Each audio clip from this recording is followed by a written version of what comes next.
Next question ये आता है हम लोगों के पास, जो साउंड है वो प्रोपेगेट कैसे करती है, मतलब वो साउंड जो है वो मूव कैसे करती है। इस चीज को ऑलरेडी जो है वो मैं समझा चुका हूं कि वाइब्रेशन जो कॉज होती है हम लोगों के पास, उससे जो है वो साउंड एक मीडियम के अंदर जो है वो ट्रैवल करती है। मतलब मेन जो कॉन्सेप्ट जिससे साउंड ट्रैवल करना शुरू करती है that is the vibration.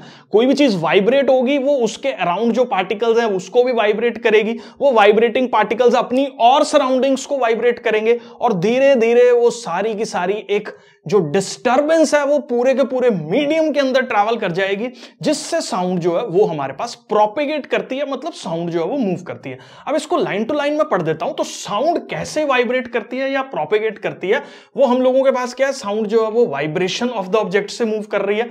The matter और the medium in which through which the sound is transmitted is called medium.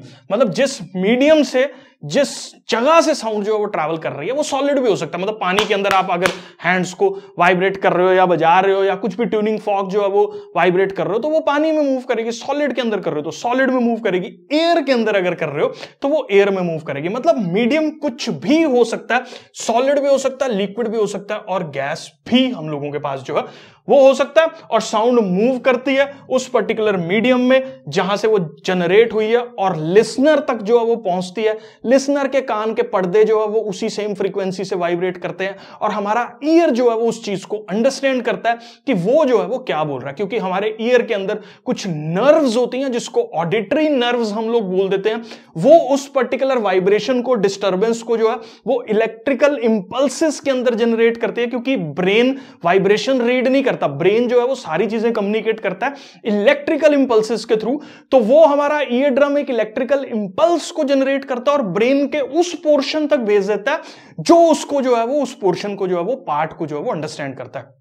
तो हमारा ऑडिटरी सिस्टम जो भी हमारा ब्रेन का है वो उस चीज को रीड कर लेता है और अंडरस्टैंड करता है। जैसे अभी देखो इतनी देर से मैं बकवास कर रहा हूं और आप समझ रहे हो कि मैं जो है वो क्या बोल रहा हूं।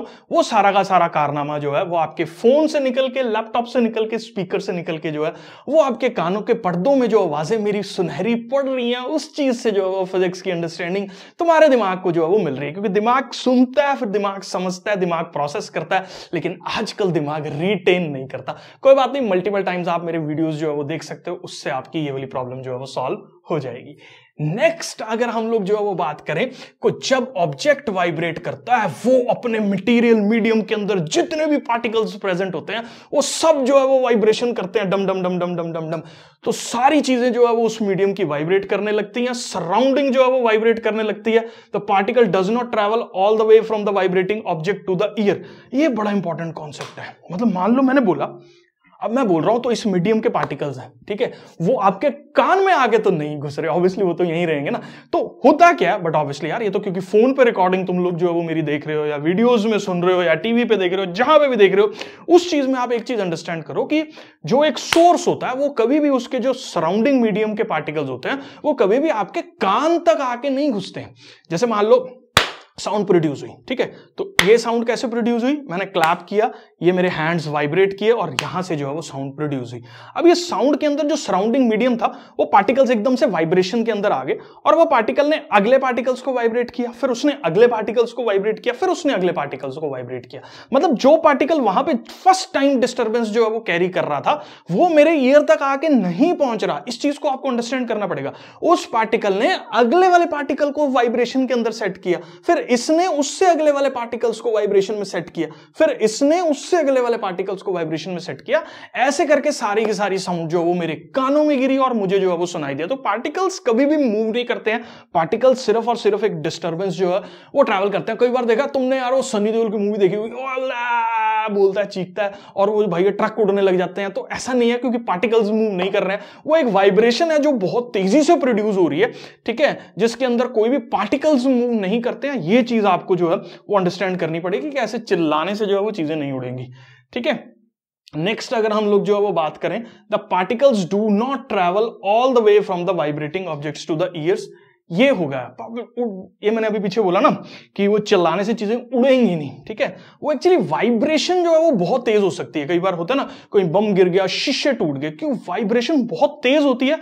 तो वो शीशों की जो वाइब्रेटिंग, क्योंकि शीशों के अंदर भी ना एक लिक्विड होता है, ठीक है, सुपर कूल्ड लिक्विड होता है, ठीक है, तो वो भी उसी सेम फ्रीक्वेंसी से वाइब्रेट करेगा, रेजोनेट करेगा उसके साथ, तो वो ब्रेक कर जाती हैं चीजें, ठीक है। तो ये चीज आपको अंडरस्टैंड करनी है, कभी भी मीडियम के पार्टिकल्स मूव नहीं करते हैं to and fro from the source to the listener, ऐसा कभी भी नहीं होता, ठीक है।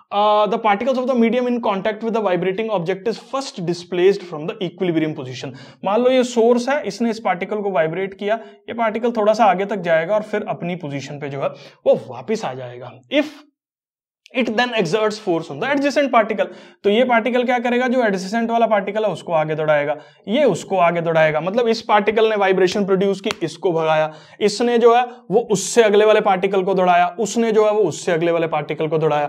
तो इस तरह से वाइब्रेशन जो है वो हम लोगों के पास ट्रैवल करती रहेगी और पार्टिकल जो है वो अपनी पोजीशन पे फिर से दोबारा वापस आ जाएगा जब साउंड की फ्रीक्वेंसी या वेव या जिसको बोलते हैं डिस्टर्बेंस जो है वो निकल चुकी होगी, वो पार्टिकल फिर से इक्विलिब्रियम में जाएगा। ऐसे तो मैं बहुत जोर जोर से चिल्लाता रहूं, सारे पार्टिकल्स यहां से मूव कर जाएं, कुछ भी यहां पे ना हो, सारी एयर मूव करके मैं मर जाऊंगा। बोलो क्यों, बोलो क्यों मरूंगा मैंने बोलना शुरू कर दिया, मैं मर जाऊंगा थोड़ी देर में। That is not the case ना। अगर सारी चीजें मूव करेंगे, सारी एयर ही मेरे यहां से सराउंडिंग से मूव करके, मेरे सराउंडिंग में एयर ही नहीं है, मैं क्या सांस क्या लूंगा, सांस नहीं लूंगा तो मर जाऊंगा, ऐसा नहीं होता, ठीक है। मतलब मैंने वाइब्रेशन प्रोड्यूस किए, सारे ऑक्सीजन कार्बन डाइऑक्साइड सब वाइब्रेट कर रहे हैं, भाई हम जाएंगे जाएंगे जाएंगे, हम जाएंगे लेके वाइब्रेशन को, तो वो सारे के सारे जो है वो मूव ही कर गए अगर यहां से, तो वो तो मैं तो मर गया, क्योंकि मेरे सराउंडिंग तो एयर ही नहीं है, मैं तो बोल रहा हूं। इसका मतलब बोलना तो बहुत खतरनाक चीज है, नहीं ऐसा नहीं है। क्यों, क्योंकि हम लोगों के पास जब हम लोग बोल रहे हैं तो पार्टिकल जरूर आगे जा रहा है, लेकिन वो फिर से उस गैप को फिल करने के लिए वापस अपनी पोजीशन पे जो है वो आएगा। तो मैं अंडरस्टैंड कर रहा हूं, आपको ये क्लियर है। After displacing the particles comes back to the original position, ये हम लोग जो है वो अंडरस्टैंड कर चुके हैं। द प्रोसेस जो है वो कंटिन्यू करता रहता है जब तक साउंड जो है वो आपके कानों में नहीं पड़ती है और डिस्टर्बेंस जो क्रिएट होती है वो सोर्स से ट्रैवल करती है और आपके कानों तक जो है वो पड़ती है। मीडियम के पार्टिकल्स मूव नहीं करते, सिर्फ डिस्टर्बेंस जो है वो हम लोगों के पास ट्रैवल करती है। तो मैं अज्यूम कर रहा हूं साउंड जो है वो किस तरीके से प्रोपेगेट जो है वो कर रही है, वो सब जो है वो आपको क्लियर है।